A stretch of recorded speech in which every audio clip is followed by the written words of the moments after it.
Bonjour Maëva. Bienvenue sur la chaîne André Ismail Enraz. Je suis avec une ouf. C'est un honneur pour moi de vous présenter Maëva Conscion, c'est ça? Oui. Elle va se présenter de toute façon. J'ai même pas envie de. Je peux pas la présenter parce que c'est trop pour moi. Je peux pas assumer encore. Donc voilà, tu peux te présenter aux gens qui me regardent. Je m'appelle Maëva Conscion. Je fais de l'athlétisme à haut niveau et notamment donc, du 4 mètres haies. Je suis en équipe de France depuis 5-6 ans et je m'entraîne au club, je suis au club de Nogent et je m'entraîne aussi à Nogent. Et voilà. Ok, super. Alors tu as un palmarès, moi qui me rend tout simplement ouf parce que depuis 2009 à peu près, tu as été plusieurs fois championne de France, championne universitaire, championne. Les championnats, je savais même pas que même moi ça existait, que c'était possible. Donc voilà, donc moi je voulais déjà merci encore une fois d'être venu, ça me fait très très plaisir. Et moi je voulais donc là le thème principal en fait c'est que là tu es en route pour les JO clairement, oui. C'est ça. Oui. Donc comment ça se passe? Raconte-nous juste un peu 2-3 phrases. Tout est venu cette passion pour l'athlétisme en fait. Alors en fait j'ai une famille de sportifs. Ouais. Donc en gros j'ai fait un peu tous les sports. Franchement j'ai fait que ça soit de la danse classique, à la natation, au tennis, des choses qui n'ont rien à voir. Ouais. Et c'est en arrivant au collège que mon prof de sport m'a découverte en fait. Donc honnêtement, faire un footing avant je pleurais. C'est sûr. Donc c'était vraiment pas du tout mon domaine. Et en fait j'étais bonne et j'ai commencé par faire des crosses, gagner des crosses. Les compétitions d'athlétisme j'étais assez bien aussi. Du coup après je me suis inscrite dans un club d'athlètes. Et ensuite c'est vraiment. J'étais déjà passionnée, mais surtout que j'aimais bien, parce que en plus j'ai gagné un peu quand j'étais petite, donc j'aimais bien aussi continuer. Forcément, ça et je pense que la vraie passion elle est venue quand j'ai rencontré mon coach, donc à partir de la seconde, où là j'ai vraiment appris donc, sur la discipline, sur mon épreuve, sur moi. Et je pense que la passion elle est vraiment arrivée parce que quand j'ai commencé j'étais vraiment dedans en fait. C'est apprendre de A à Z quoi, avec mon coach. Ouais. Et je pense que la passion elle est vraiment arrivée là quoi, à ce moment-là. D'accord. Ouais, en fait, si t'as apporté des choses que tu connaissais pas avant. Exactement, ou des choses que je faisais pas attention, par exemple c'est quelque chose de bête, mais il y a des tracés sur la piste, savoir que ce tracé-là correspond à telle ou telle haie ou à telle hauteur de haie, ou ça c'est pour les filles, ça c'est pour les garçons. Enfin, c'est des choses bêtes mais qu'il faut savoir parce que c'est les bases du règlement, c'est la base d'un sport. Et c'est des choses qui m'a appris, des choses, donc ça soit pour côté sport, dans la vie aussi. Et ouais, il m'a appris et il m'apprend encore aujourd'hui. Et je pense que même on apprend ensemble en fait. Ouais, donc, ça c'est cool ça. Ouais. Donc l'apprentissage constant tout le temps en fait. Ah oui, toujours. Et puis même lui, il est toujours en remise de questions. Donc chaque année, c'est toujours un truc différent parce que il apprend ce qu'il a fait l'année dernière. Donc pour cette année, il faut faire quelque chose de différent, etc. Ouais. Et voilà, et honnêtement, c'est en plus quelqu'un qui connaissait pas du tout le 400 mètres haies de base, parce que je faisais des épreuves combinées, je commençais en épreuve combinée avec lui, donc heptathlon, donc je faisais un peu de tout, du sprint, des lancers, des sauts. Et en fait, on a vraiment appris ensemble, parce qu'il a appris à coacher, appris à la discipline en même temps que moi. Et ça qui est bien, c'est que voilà, on est parti de là et puis on commence à monter ensemble, le plus possible qu'on espère. Putain, c'est cool ça. Ah, c'est ça, le fait d'apprendre chacun l'un de l'autre. Il n'y a plus vraiment de hiérarchie. Après, c'est en fait, on va dire qu'il n'y a pas de hiérarchie, c'est vraiment un respect, une confiance qui nous faut avancer. En fait, c'est mon coach, je le respecte, il me respecte en tant qu'athlète. Et c'est vraiment une union en fait. C'est vraiment, pour nous, on est vraiment un duo quoi. C'est un duo. Après, j'ai ça pour aussi d'autres personnes dans le groupe, mais notre lien fait que c'est vraiment on apprend. Et de lui, de ce qu'il apprend, c'était l'expérience de coach, en tout cas qui vit avec moi ou avec d'autres athlètes, ça l'apprend aussi pour travailler différemment pour les autres qui arrivent derrière, etc. Donc je pense que c'est bien, c'est vraiment une bonne expérience. Ok, c'est cool ça. Ok, donc sur le long terme, on va dire sur les 5 prochaines années, qu'est-ce que tu prévois sur le long terme du coup par rapport à l'athlétisme? Alors moi... Ou par rapport à ta vie en général? Déjà par rapport à l'athlète, donc je me projette jusqu'à au moins 2024. Ouais. Donc jusqu'au JO 2024, en espérant que ça soit à Paris, bien sûr. Ouais. Donc d'ici là, faire tous les championnats qui existent. Donc les mondes, les Europes chaque année, etc. gagner le plus souvent possible les France, championnat de France. Ouais. Peut-être qu'un jour je pourrais dire que je m'attaquerai au record de France. Pour l'instant on est un peu loin et puis c'est quand même une icône qui l'a, donc c'est quand même Margit Perret qui l'a. Donc, mais ça reste dans la tête. Donc, c'est-à-dire vraiment, j'ai vraiment envie de montrer que je suis partie des meilleures françaises. Mais de tous les temps, quoi, pas de maintenant. De tous les temps, hein, les gars, de tous les temps. Vas-y, c'est mon contrat. J'avais juste envie de dire ça parce que. C'est vrai que c'est des objectifs, c'est que j'ai aussi envie d'avoir mon nom sur les tablettes. Donc j'ai là les records de Picardie, etc. Donc c'est quelque chose qui me tient quand même à cœur parce que c'est la région où je suis née. Donc ça me tient à cœur de les représenter. Et c'est vrai qu'ensuite, je sais que là, j'ai le 10e temps de tous les temps. Pour l'instant, donc le but c'est de m'approcher le plus du top 3 quoi. Putain, donc, excusez-moi pour les putains. Ça c'est, je pense que c'est vraiment l'objectif, c'est voilà, ok. partie de ma française quoi. Waouh. Marquer la France en tout cas, ça va bien. Ça c'est cool. Ça c'est des objectifs, tu vois. Enfin, c'est tellement haut, mais il faut se taper, il faut y aller, il faut. Oui, c'est sûr. Faut oser, parce que si je peux me permettre, mais faut avoir le courage d'oser penser comme ça, parce que c'est pour moi c'est limite le oser penser comme ça, c'est limite la chose la plus dure à faire. Ouais. Honnêtement c'est ça, parce qu'une fois que tu crois que tu sais que tu as osé penser comme ça, après voilà, tu t'entraînes, tu fais ce qu'il faut faire, mais juste dire, s'autoriser à dire est-ce que j'ai envie de marquer, j'ai envie de laisser ma trace, tu vois, ça c'est wow. Ça c'est super dur, et honnêtement ça doit faire aller on va dire un an et demi, peut-être même 2 ans presque, que je pense comme ça. Que j'ai réussi à me convaincre que j'étais forte. Parce qu'honnêtement, jamais je t'aurais dit, bon ok, je suis championne de France et tout, mais ça me dire quelque chose comme ça, je vais dire ouais, je suis championne de France. Oui, c'est clair. Oser se dire, oui, je suis forte, j'ai des qualités, je sais que je peux aller loin, c'est dur. De s'avouer ça à soi-même, c'est vraiment dur. C'est clair. Parce que je sais qu'il y a des gens qui croient en moi, mais qui croient beaucoup, enfin en tout cas avant, qui croyaient beaucoup plus en moi que moi je le croyais. Et c'est vrai que c'est de se dire que eux, avant pour moi c'était des fous, je me dis mais il est malade, mais il est malade. Alors que là aujourd'hui je sais que j'irai quoi, j'ai envie d'y aller, je vais y aller. Enfin voilà, je préfère me dire, au lieu de me dire je veux y aller, je préfère me dire que je vais y aller. Parce que je préfère penser positif, ça m'aide à mieux m'entraîner, à mieux me motiver. Et c'est vrai que c'est dur, mais une fois que tu t'arrives à te le dire, à te le sentir, tu dis ouais. Je pense que ça a aussi un poids parce que tu t'entraînes de façon plus sereine. Parce que tu sais que tu peux y arriver, parce que tu arrives à. Pour ta tête, elle est totalement en accord avec ton corps. Exact. Et ça, c'est dur c'est vraiment dur. C'est de la maturité qu'il faut et. C'est l'alignement, il faut s'aligner. Voilà, faut réussir à vraiment s'aligner et une fois que tu l'as, franchement, faut pas le lâcher. Je pense qu'une fois que c'est aligné, après, je veux dire, c'est dur de se désaligner, tu vois, je sais pas si... Oui, non, mais après, je veux dire, c'est par rapport aux coups durs, donc c'est savoir tout le temps dans l'axe. On a parlé de les coups durs, c'est ça que je disais tout à l'heure, de penser tout le temps, d'être tout le temps satisfaite et de penser positive. C'est-à-dire que cette année tu rates, c'est pas grave, l'année prochaine. Tu vas travailler encore plus dur, c'est pas grave de rater. Et moi, je suis quelqu'un qui fait comme ça, c'est-à-dire que, forcément, il faut le chemin de France pour gagner, etc. Demain, je vais au JO. Je réussis peut-être pas. Je sais que je vais travailler encore plus dur pour réussir la prochaine fois. Parce que c'est pas grave de rater, c'est pas grave de pas gagner tout le temps. Mais t'apprends, tant que t'apprends, c'est plus important.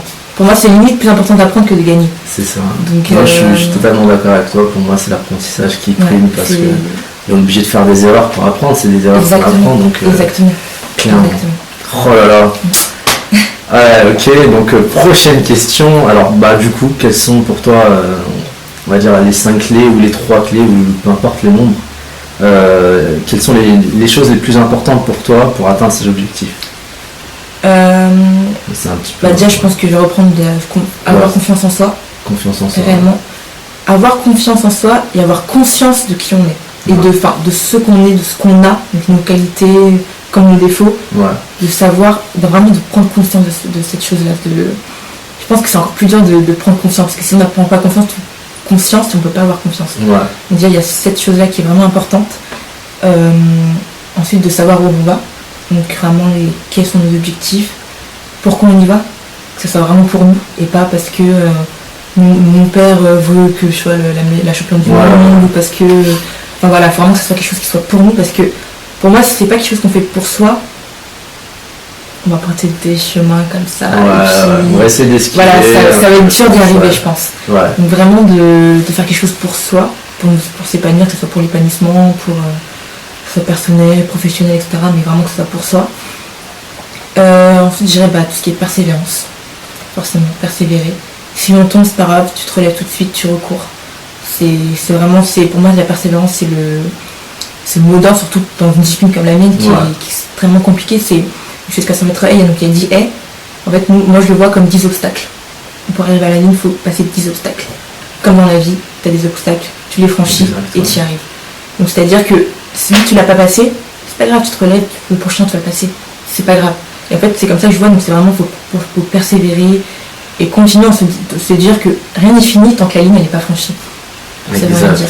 Donc, pour moi, c'est... Ouais, non, mais ça me rend ouf parce que... Enfin, c'est exactement... je suis totalement d'accord avec toi. La phrase est forte. Rien n'est fini tant que la ligne n'est pas franchie. Voilà. Moi, je voulais juste répéter pour bien mettre les points sur les i, tu vois. Ok. C'est ce que je me dis à chaque course, de toute façon, c'est que tout peut t'arriver. Donc, honnêtement, tout peut t'arriver. Pour n'importe qui, pour toi comme pour les autres, tout peut t'arriver. Donc voilà, donc cette persévérance-là. Ensuite, qu'est-ce que je peux dire d'autre? Après, donc, tout ce qui est motivation, je pense que ça va dans l'objectif, dans les autres trucs. C'est des choses qui sont en plus. Mais je pense que pour moi, vraiment, savoir où on va, savoir qui on est, comment le faire aussi. Les stratégies. Se mettre des stratégies dans notre vie, c'est important. C'est-à-dire que je sais que je vais arriver parce que je m'entraîne physiquement, parce que en dehors de ça, je mange correctement, je me repose correctement. Enfin, c'est plein de petits moteurs qui vont ensemble en fait. Donc c'est voilà, je veux dire que ce soit professionnel, c'est tu vas travailler, tu travailles dur, t'apprends. C'est exactement pareil dans la vie de tous les jours. La discipline. La discipline. Voilà, c'est un mot qu'on pourrait ajouter, c'est vraiment la discipline. Donc c'est-à-dire que comment y aller, c'est t'es discipliné. T'es discipliné, t'es concentré sur ce que tu veux faire. Et surtout c'est ça, c'est concentré et essayer de repousser au maximum les distracteurs. Donc c'est ces distracteurs, donc c'est-à-dire les gens négatifs, d'avoir trop de projets, c'est pas bon non plus. Focaliser sur un projet, 2 projets, enfin quelque chose de fixe et qui peuvent être concrets surtout, quelque chose que tu peux voir, parce que c'est dur aussi parfois de se fixer des projets, des choses qu'on ne peut pas forcément estimer, etc. Donc c'est aussi dur, donc il faut vraiment trouver cet objectif qui te permet qui puisse te faire avancer réellement. Clairement, Donc c'est dur aussi de se fixer des objectifs. C'est pas facile. C'est pas évident, c'est vrai. Parce que souvent, les gens quand tu leur demandes souvent ce qu'ils veulent faire, ils ont tendance à répondre je veux pas ça, je veux pas ça, je veux pas ça. Ils disent souvent ce qu'ils veulent pas par rapport à ce qu'ils veulent. Et quand ils disent ce qu'ils veulent, c'est assez vaste. C'est vaste, c'est très vaste. C'est très vaste, donc du coup, après on s'étonne que ça avance pas, c'est normal. Mon père il me dit souvent cette phrase-là, en plus c'est une phrase de Sénèque, qui est un philosophe de l'Antiquité grecque, qui dit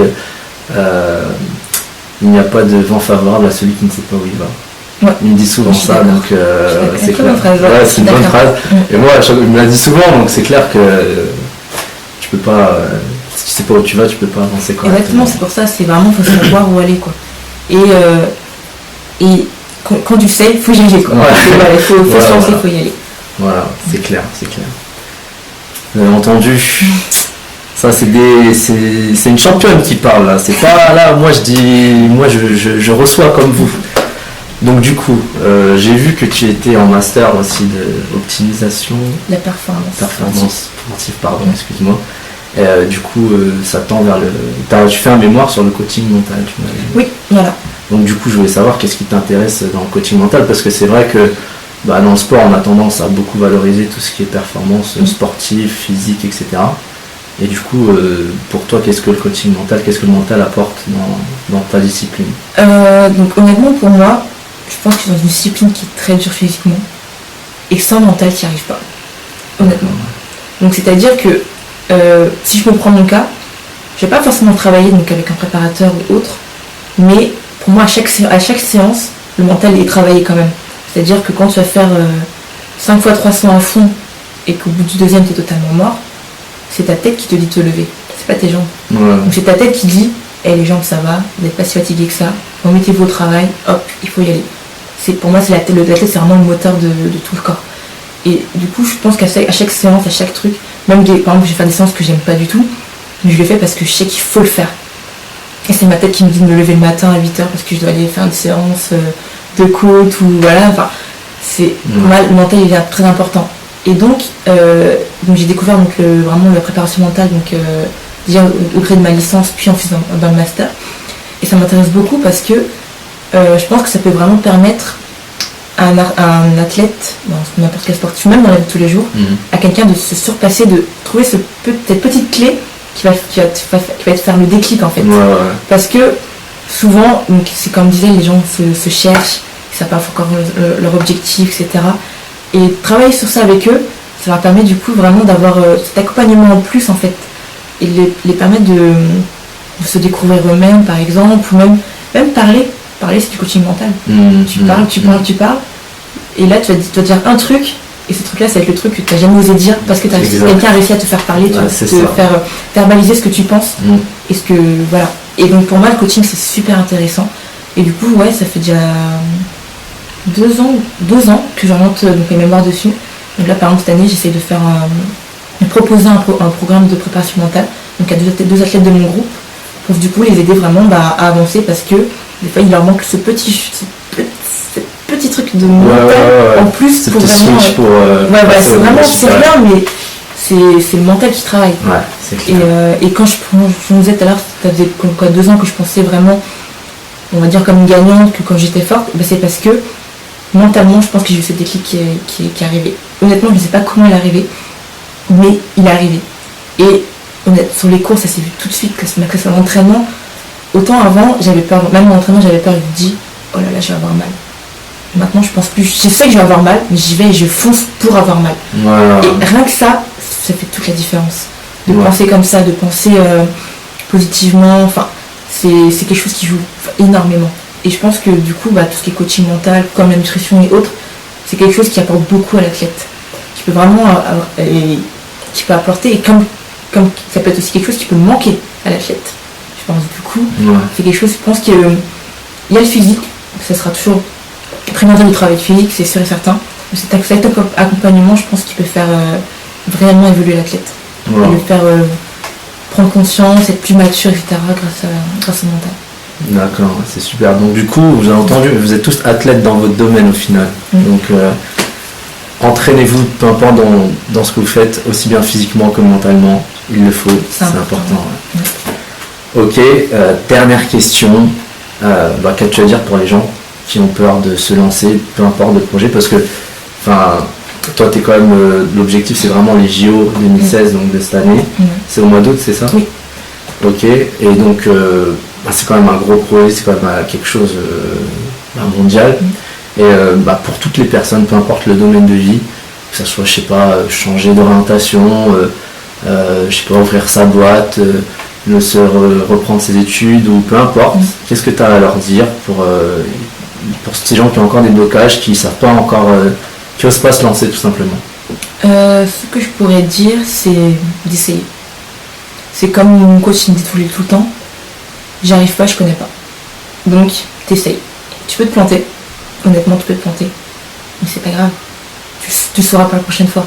Et je pense que si tu n'essayes pas, tu peux pas apprendre tout simplement. Et je pense que le but, c'est, comme on dit, c'est d'apprendre que ce soit sur soi ou sur un autre métier. Je veux dire, si t'as quelque chose vraiment que tu veux faire, essaye, tente, trouve des stratégies pour y arriver. Changer de métier, reprendre tes études. Mais au contraire, c'est pas parce que t'as 40 ans que tu veux pas reprendre des études. Si tu le veux, tu peux. Tu peux tout, on peut tout faire. Je pense avec de la volonté, on peut tout réussir. Au moins essayer. Après, peut-être que ça peut mal se passer, etc. Mais c'est pas grave. Et honnêtement, je pense que si vous mieux tenter et échouer que ne pas tenter et regretter. Je pense que c'est important de savoir ça. Parce que tu n'échoueras pas forcément. Tu seras peut-être que tu vas échouer dans ce domaine-là, mais ça va peut-être te dire, ah mais en fait là j'ai échoué là, mais peut-être que si j'avais fait ça comme ça, donc là fais-le dans le chemin, et là peut-être que ça va réussir. Ou alors peut-être que ça va t'ouvrir les portes sur un autre domaine encore. C'est ça. Enfin, c'est ça. Il faut tenter. Je pense que la vie c'est des tentatives. Tu tentes, une fois, 2 fois, 3 fois, hop, tu réussis, tant mieux. Et là, je pense que tu es vraiment contente. Et là, tu as aussi cette satisfaction d'avoir été épanouie parce que tu as tenté quelque chose, t'as appris quelque chose sur toi, sur la vie. Et je pense que c'est vraiment important il faut oser. Il faut vraiment oser.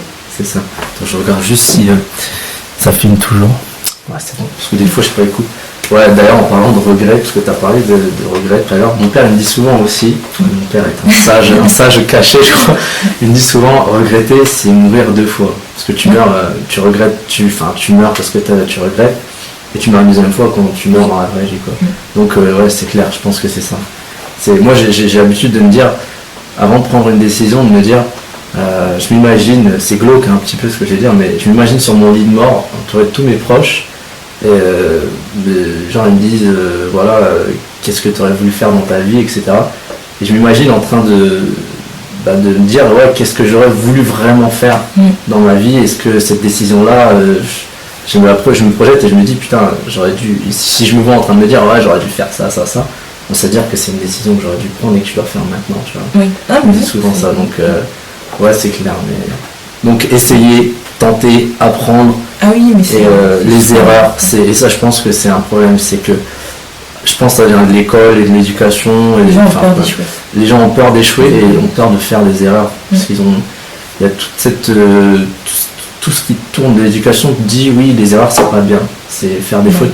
Dès que t'es petit, quand tu fais une erreur, de toute façon t'as une mauvaise note, et donc forcément on t'habitue. Donc ouais, donc là c'est l'inverse. En fait c'est ça, c'est qu'il y a une différence entre faire une erreur et se dire ok, bon, j'ai fait une erreur, bref, je passe à autre chose, et faire une erreur et apprendre pourquoi tu as fait cette erreur. Voilà, c'est ça, ouais.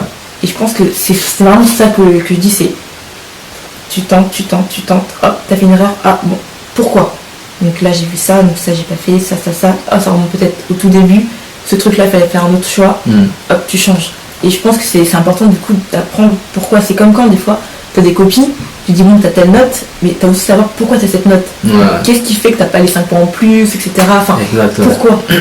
Et pas juste se dire oh ouais cool j'ai ça, mais sans savoir pourquoi tu l'as. C'est important d'apprendre, même que ce soit, je veux dire que t'aies une bonne note aussi, c'est important de savoir pourquoi t'as cette bonne note aussi. Et je pense que c'est ça, il faut vraiment apprendre de tout ce qu'on fait. Vraiment apprendre et surtout être satisfait. Donc même si t'as échoué, sois satisfait de ce que t'as déjà accompli avant. Si ça mène à un échec, c'est pas grave. Parce que dans tous les cas, ça peut aussi amener à une réussite. Mais au moins, il faut être fier de ce qu'on a accompli, fier d'avoir osé. Et je pense que ça apprend sur soi et ça nous permet de nous épanouir encore plus parce qu'on a osé faire quelque chose. Donc demain, tu n'auras pas ce regret-là parce que tu diras bon, au moins j'ai testé. Ouais, exact. Ouais. Tu peux pas te pas regretter. C'est clair.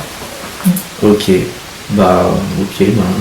tu as répondu à toutes les questions avec les meilleures réponses possibles, je pense. Et puis, je te remercie beaucoup. Et puis, j'espère que... Bon, ça, je vais le couper au montage. J'espère que vous avez beaucoup appris dans cette vidéo. En tout cas, moi, j'apprends énormément. Voilà. Donc, merci Maëva. De rien. Et puis, à la prochaine. Et de toute façon, on se revoit au JO. Moi, j'y crois. J'en suis sûr. On n'espère pas. On y croit. Ok. Peace. Ciao. J'aurais pu devenir diabétique. Grâce à Dieu j'ai le Kamehameha fini de jouer les guerriers intergalactiques. La haine m'habite en mode super saiyan. Un homme habile a plus d'une bise. Il veut briller dans la ville de Paname. Réussir sa vie avec madame. S'investir dans un SB haram. Entouré de bras cassés, pas de gamme. Ton ennemi est un ami qui n'a pas d'âme.